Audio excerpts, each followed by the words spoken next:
2026 எப்படி இருக்கும் அப்படின்னா, 2025லேயே ஒரு பாதியிலேருந்தே, அதாவது ஒரு ஆகஸ்ட்லேருந்தே நிறைய பேத்துக்கு வந்து லைஃப்பில் ஃபோக்கஸ் ஒரு கிளாரிட்டி நோக்கி போகணும் அப்படிங்கிற ஒரு தாட் ப்ராசஸ் அப்படிங்கிறது வர ஆரம்பிச்சிருக்கும்.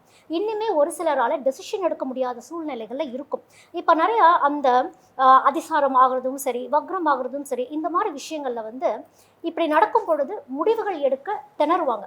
முடிஞ்ச அளவுக்கு யாராக இருந்தாலுமே சரி, February 2026 வர வரைக்கும் நீங்கள் எடுக்கக்கூடிய முடிவுகள் கொஞ்சம் தள்ளி போட்டு கிளாரிஃபை பண்ணிகிட்டே இருக்கணும். இன்னும் என்னென்ன விஷயங்கள் நான் சரி பண்ணணும், அவசரப்படக்கூடாது. யார் என்ன அவசரப்பட்டாலுமே உங்களுடைய, அதாவது புதன் சில வேலைகள் இங்கே பார்க்குது.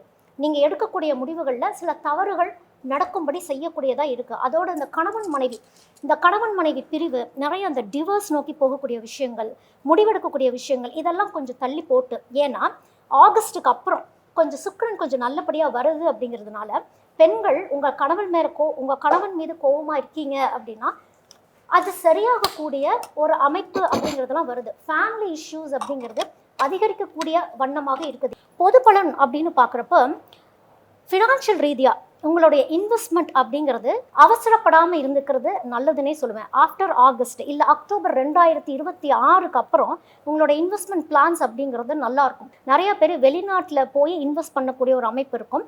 அந்த வெளிநாட்டில் இன்வெஸ்ட் பண்ணுறதுக்கு முன்னாடியும் கொஞ்சம் கவனமாக பரிசீலிச்சு, ஏன் அப்படின்னா ராகு என்ன பண்ணுன்னா ரொம்ப வேவரிங்காக யோசிக்க வைக்கும். மீடியாவை பார்த்து வேவரிங்காக யோசிக்க வைக்கும் பொழுது முடிவுகள் தவறாகலாம். அவசரப்பட வைக்கும் ராகு. ஏன்னா இந்த 2026 டார்கெட்டு யாருன்னு பார்த்தீங்கன்னா யங்ஸ்டர்ஸ் தான்.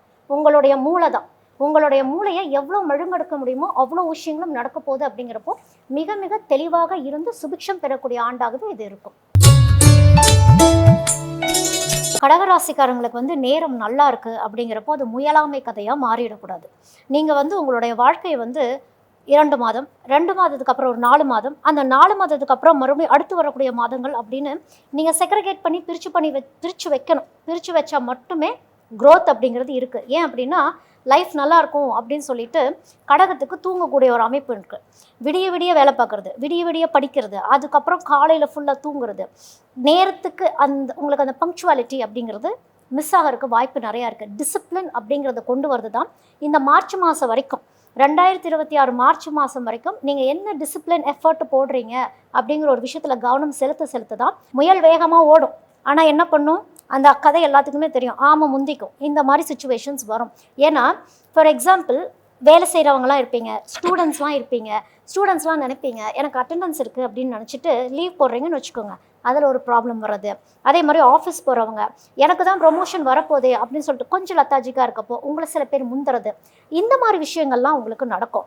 அதனால் இந்த மார்ச் மாதம் வரைக்கும் தீவிரமான ஒரு எஃபர்ட், டிசிப்ளின், ஹெல்த்து ரொம்ப ரொம்ப முக்கியம். நிறைய கடகத்துக்கு முடி உதிரும், ஸ்கின்ல இஷ்யூஸ் வரும். ஏன் அப்படின்னா உங்களை நீங்கள் கவனம் செலுத்திக்க மாட்டீங்க. அதனால் முதல் உங்களுடைய ஹெல்த்தில் நீங்கள் ப்ரையாரிட்டி கொடுக்கணும் மார்ச் மாதம் வரைக்கும். ஏன்னா அதுக்கப்புறம் க்ரோத்தை நோக்கி போகக்கூடிய அடுத்த ஸ்டெப்பு, என்ன டெசிஷன் எடுக்க போகிறீங்க, என்ன ப்ரொஃபஷன் சூஸ் பண்ண போகிறீங்க, என்ன படிக்க போகிறீங்க அப்படிங்கிற ஒரு விஷயம் இருக்குது, யார் கூட பழக போகிறீங்க அப்படிங்கிற ஒரு விஷயம் இருக்குது. ஏன்னா நெக்ஸ்ட் ஸ்டெப் க்ரோத்தை நோக்கி போகும் பொழுது எதை சூஸ் பண்ணுறது அப்படிங்கிறது தெரியாது. அப்போது அந்த மார்ச் மாதத்துக்குள்ளாரியே அந்த பிளானிங்குள்ளே நீங்கள் இருந்துக்கணும். அதுக்கப்புறம் அடுத்த லெவல் எக்ஸிக்யூஷன் போகும் பொழுது அக்டோபர் நவம்பர் மாதத்துலாம் பீக்கு க்ரோத்துக்கு போகக்கூடிய ஒரு அமைப்பு, கையில் பணம் செழிக்கக்கூடிய ஒரு அமைப்பு. எப்படியோ பணம் வந்து சேரும். ஸ்டூடெண்ட்ஸ் இருக்கீங்களா, எப்படியாவது நல்ல மார்க் வாங்கிடுவீங்க. ஆனால் அந்த மார்ச் மாதம் முன்னாடி வரைக்கும் ஒரு எஃபர்ட் போடணும்னு சொன்னேன் இல்லையா, நீங்கள் என்ன எஃபர்ட் போட்டிங்களோ அதுக்கான 100% ரிசல்ட் வரக்கூடிய அமைப்பு கடகத்துக்கு இருக்குது. ரொம்ப வருஷத்துக்கு அப்புறம் கடகம் க்ரோத்துக்குள்ளே போகிறதா இருந்தாலும் யாரை நம்புகிறோம், நம்ம குவாலிட்டி டைம் எங்கே ஸ்பெண்ட் பண்ணுறோம், குவாலிட்டி டைம் ஃபேமிலியில் ஸ்பெண்ட் பண்ணணும். உங்களுடைய அன்பை குடும்பத்துக்குள்ளார காட்டினீங்க அப்படின்னா வாழ்க்கை நிம்மதியாக இருக்கும். உங்களோட அன்பை வெளியே போய் காட்டுறப்போ அங்கே ஸ்கேட்டர் ஆகும், உங்களை மிஸ்யூஸ் பண்ணப்படும். கண்மூடித்தனமாக சுற்றி இருக்கவங்கள நம்பிடவே கூடாது. இது கடகம் செய்யும். ஏன்னா வாழ்க்கையில் ஒரு க்ரோத் வரப்போ ஏதாவது ஒன்று வந்து நம்மளை புல் பேக் பண்ணும். அதாவது கர்மத்திலிருந்து தர்மத்துக்கு போகும் பொழுது கர்மா மீண்டும் பிடிச்சி இழுக்க தான் பார்க்கும். அதாவது நம்ம அந்த ஒரு காமெடி பார்த்துருப்போல, அந்த கிட்னி எடுக்க வான்னு கூப்பிட்றான்னு, அந்த மாதிரி ஒரு சுச்சுவேஷன் கடகத்துக்கு வரும். அந்த நேரத்தில் நிதானமாக இருந்து விவரமாக செயல்படும் பொழுது குடும்பத்தை பற்றிக்கணும், குடும்பத்தோடைய ஆலோசனைகளை கேட்கணும். குடும்பத்துக்கிட்ட யார் ஒரு குவாலிட்டி டைம் அதாவது உங்களுடைய பேரண்ட்ஸ் ஆகட்டும், உங்கள் மனைவி ஆகட்டும், குழந்தைகளாகட்டும், இவங்கக்கிட்ட உங்களுடைய குவாலிட்டி டைம் ஸ்பெண்ட் பண்ணும்பொழுது, ஏன்னா உங்களோட எனர்ஜி ரொம்ப நல்லா இருக்குது அப்படிங்கிறப்போ அந்த எனர்ஜியை குடும்பத்தில் ஸ்பெண்ட் பண்ணுறப்போ அனைத்தும் சுபிக்ஷமாகவே இருக்கும். சிம்ம ராசிக்காரங்க வந்து ஆல்ரெடி நிறைய ஸ்ட்ரெஸ் அப்படிங்கிற ஒரு விஷயத்துக்குள்ளே போயிட்டீங்க. ஒபிசிட்டி அப்படிங்கிற ஒரு விஷயத்துக்குள்ளேயும், ஓவர் ஈட்டிங் அப்படிங்கிற ஒரு விஷயத்துக்குள்ளேயும் நீங்கள் அதீதமாக இப்போ போயிட்டுருக்கீங்க. உங்களுடைய ஃபுட் கண்ட்ரோல் அப்படிங்கிறது உங்கள் ஹெல்த்தை பாதிச்சுக்கிட்டு இருக்கு. எங்கேருந்து பாதிக்குது அப்படின்னு பார்க்குறப்போ, அதாவது கோழியிலேருந்து முட்டை வந்ததா, எது வந்தது அப்படிங்கிற மாதிரி உங்களுக்கு தூக்கத்தினால ஸ்ட்ரெஸ் ஆச்சா, இல்லை ஸ்ட்ரெஸ்ஸு வந்து தூக்கம் போச்சா, இல்லை அதனால ஓவர் ஈட்டிங் பண்ணிங்களா, இல்லை அதனால லேட் ஈட்டிங் பண்ணிங்களான்னு உங்களாலேயே கண்டுபிடிக்க முடியாது. உங்களுடைய மைண்ட் டைவர்ஷன் எங்கே இருக்கும் அப்படின்னா, அந்த ஃபுட் கிராவிங் அப்படிங்கிற ஒரு விஷயத்துக்குள்ளே போய் உங்களுடைய ஹெல்த்தை நீங்கள் ஸ்பாயில் பண்ணி வெயிட் இன்க்ரீஸ் ஆகிறோம் அப்படிங்கிறதும், ஒரு சிலருக்கு வெயிட் ரீதியான விஷயங்கள்லேயே ஒரு குழப்பம் வரதும், உங்களுடைய லிவர்லாம் கொஞ்சம் பத்திரமா பார்த்துக்கணும், ஹார்ட் அப்படிங்கிற ஒரு விஷயத்த பத்திரமா பார்த்துக்கணும், ஹெல்த் அப்படிங்கிற ஒரு விஷயத்த தான் முதல்ல நீங்கள் ஃபோக்கஸ் பண்ணணும். அதுக்கப்புறமா தான் வாழ்க்கையோட டெவலப்மெண்ட் என்ன அப்படிங்கிறத, ஒரு மனிதனுடைய சொத்தே என்ன அப்படின்னா அவனுடைய உடல் ஆரோக்கியம். அப்போ சிம்மம் அப்படிங்கிறது உங்களுடைய மிகப்பெரும் சொத்து. 2026 நான் சேர்க்குறேன் அப்படின்னா முதலில் உங்களுடைய ஆரோக்கியம். அந்த ஆரோக்கியம் எப்படி இருக்கணும் அப்படின்னா, நீங்களா சில கற்பனைகளுக்குள்ளே போவீங்க. அந்த எக்ஸ்டர்னல் வேலிடேஷன் அப்படிங்கிற ஒரு விஷயம் இருக்குது இல்லையா, யாரும் உங்களை எதுவுமே நினைக்கல, யாரும் உங்களை எங்கேயும் குறையும் பேசலை. ஆனால் இந்த சிம்மத்துக்கு எப்படி இருக்கும் அப்படின்னா, யாராவது நம்மளை பற்றி ஏதாவது பேசுகிறாங்களோ அதனால நம்ம இப்படி ஆயிட்டோமோ அப்படின்னு அந்த கான்ஃபிடன்ஸ் லெவல் கொஞ்சம் இறங்குற மாதிரியான ஒரு சுச்சுவேஷனில் இருக்கீங்க.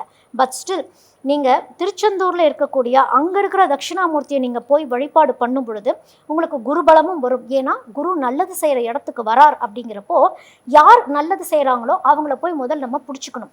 சூரிய நமஸ்காரம் காலையில் 6 to 7க்குள்ளார கோல்டன் சன் மூமெண்ட். என்னால் ஆலயத்துக்கு போக முடியல, பரவாயில்ல, நீங்கள் காலையில் எந்திரிச்சு வெளியில் போய் பார்த்தாலே இந்த இயற்கையாக ஆலயம்தான். அப்போது அந்த சூரியனுடைய வழிபாடு, அந்த சூரிய நமஸ்காரம், கையில் ஒரு நீரை வச்சுக்கணும், அஃபர்மேஷன் எடுக்கணும், சங்கல்பம் எடுக்கணும். நான் நல்லா தான் இருக்கேன், என்ன நான் வேல்யூ பண்ணுறேன், நான் கான்ஃபிடென்ஸாக இருக்கேன். உங்களுடைய கான்ஃபிடென்ஸை யாருமே உடைக்கவே முடியாது. ஆனால் நீங்களே உடைஞ்சு, அதாவது வீட்டில் இருக்கக்கூடிய சில சுச்சுவேஷன்ஸ், அந்த லோன்லினஸ், அந்த ஐசோலேஷன் உங்களை அப்படி பண்ணும். எங்கேயாவது ஒரு ட்ராவல் பண்ணி போயிட்டு வாங்க, இயற்கையை நேசிங்க. உங்களை சுற்றி இருக்க விஷயங்கள் எல்லாமே அழகாக தான் இருக்குது அப்படிங்கிற ஒரு ரசிப்புத்தன்மைக்கு நீங்கள் போகணும். இப்போ எப்படி இருக்குன்னா, எல்லாமே விரக்தித்தன்மையாகவே இருக்கிற மாதிரியே இருக்குது. எதுவுமே வந்து நிரந்தரம் கிடையாது, மாற்றங்கள் ஒன்றே மாறாதது அப்படிங்கிறத நீங்கள் நம்பினீங்க அப்படின்னா உங்களுக்கு வந்து 2 வகையாக பிரிச்சிடலாம் உங்களுடைய வாழ்க்கை எப்படி இருக்க போகுதுன்னு. ஒரு 5-6 மாதம், ஒரு 7 மாதம் எப்படியாவது கடந்துடணும். அதாவது 21 days சேலஞ்ச், 48 days சேலஞ்ச், அந்த டிசிப்ளின்குள்ளே நான் வருவேன். உங்களுக்கு நீங்களே மார்க் போட்டுக்கோங்க, உங்களுக்கு நீங்களே வேலிடேஷன் போட்டுக்கோங்க. மற்றவங்ககிட்ட அந்த வேலிடேஷன் எதிர்பார்த்து ஒவ்வொருத்தங்கள்ட்ட போய் கேட்குறப்போ எல்லாருமே பிஸியாக இருந்துக்கிட்டு இருக்காங்கங்கிறப்போ உங்களோட எஃபர்ட் அவங்களுக்கு தெரியாமல் கூட போகலாம். ஆனால் அந்த இயற்கை, அந்த தெய்வம் அப்படிங்கிற ஒரு விஷயம் உங்களை பார்த்துட்ருக்கு.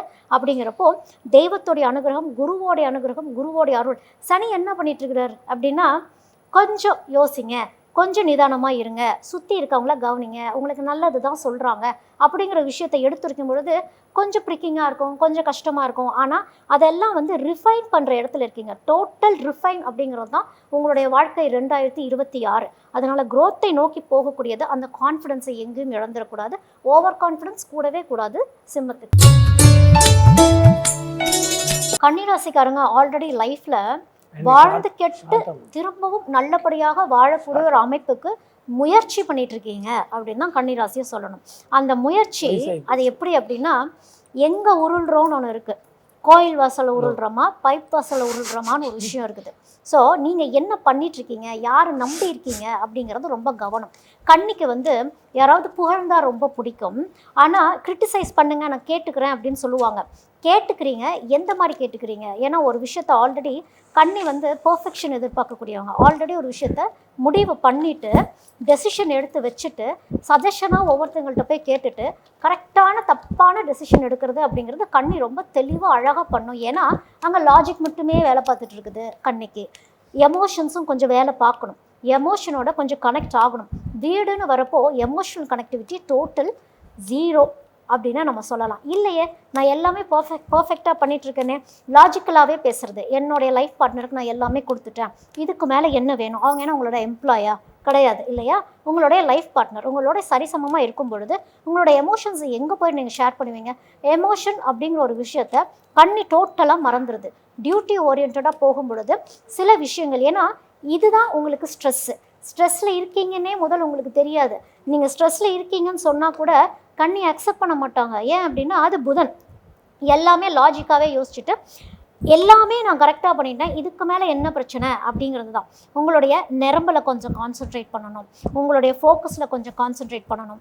ரொம்ப எனர்ஜி ட்ரெயின் அவுட் ஆகும், நீங்களும் மற்றவங்களோட எனர்ஜி ட்ரெயின் அவுட் பண்ணுற மாதிரி இருக்கும். சில கன்னி ராசிக்காரங்கள் ரியல் எஸ்டேட்குள்ளே போகலாம், தப்பு கிடையாது. க்ரோத் அப்படிங்கிறது கண்டிப்பாக நல்லா வரக்கூடிய ஒரு அமைப்பு. எங்கே அப்படின்னா எத்திக்ஸோடு இருந்தீங்க அப்படின்னா வரும். உங்களுக்கு யாரெல்லாம் உதவி பண்ணுறாங்களோ கண்ணிக்கு ஒரு அமைப்பு உண்டு.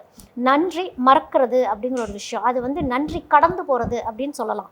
ஏன் அப்படின்னா உங்களுக்கு உதவி பண்ணும் பொழுது அவங்க உங்களுக்கு தேவைப்படுறாங்க. அப்படியே உதவி செஞ்சவங்களை அங்கேயே விட்டுட்டு அடுத்த நிலைக்கு கடந்து போகும் பொழுது சனி அங்கே வந்து நிற்கும்.